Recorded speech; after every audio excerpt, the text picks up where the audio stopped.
तुमचे documents ready ठेवा म्हणून सांगितलेलं होतं. तर मित्रांनो, तुम्ही पोलीस भरतीमध्ये आउट ऑफ ग्राउंड घेतला तरी तुम्ही भरती प्रक्रियेतनं बाहेर होऊ शकता.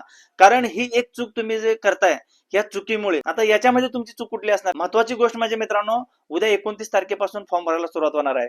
आता यामध्ये तुमचे डॉक्युमेंट्स म्हणजे कुठले ग्राह्य धरले जातात? 29 तारखेपर्यंत ग्राह्य धरले जातात की तुमचे फॉर्म भरण्याची लास्टची तारीख असते 29 ऑक्टोबर ते 30 नोव्हेंबर तारीख आहे. तर मित्रांनो, 30 नोव्हेंबरच्या अगोदरचे डॉक्युमेंट्स, आता याच्यामध्ये तुम्हाला नंतर 7-8-10 दिवस देतातच, मुदतवाढ असतात ते फॉर्म भरायची. तर ते शेवटची जी तारीख दिली जाते त्या तिथपर्यंत तुम्हाला मित्रांनो ते डॉक्युमेंट असणं गरजेचं आहे. शक्यतो मित्रांनो, तुम्ही 31 मार्च 2026 च्या अगोदरचे सगळे डॉक्युमेंट्स असले तर मित्रांनो तुम्ही भरतीमध्ये एकदम सेफ आहे. अन्यथा तुम्हाला मित्रांनो ग्राउंड आणि पेपर देऊन सुद्धा तुम्ही फायनल मेरिट मधून बाहेर पडू शकता मित्रांनो, ते फायनल डॉक्युमेंट चेकिंगच्या वेळी. म्हणून मित्रांनो, हा व्हिडिओ अतिशय महत्वाचा आहे. भरती करणाऱ्या सर्व आपल्या मित्रांपर्यंत हा व्हिडिओ शेअर करा आणि आपापले डॉक्युमेंट्स एकदम क्लिअर आणि रेडी आहेत का, आपली फाईल ओपन करा आणि मित्रांनो त्यामध्ये एकदा चेक करून ठेवा. भेटूया आपण अशाच इन्फॉर्मेटिव्ह नेक्स्ट व्हिडिओ मध्ये मित्रांनो. तोपर्यंत जय महाराष्ट्र.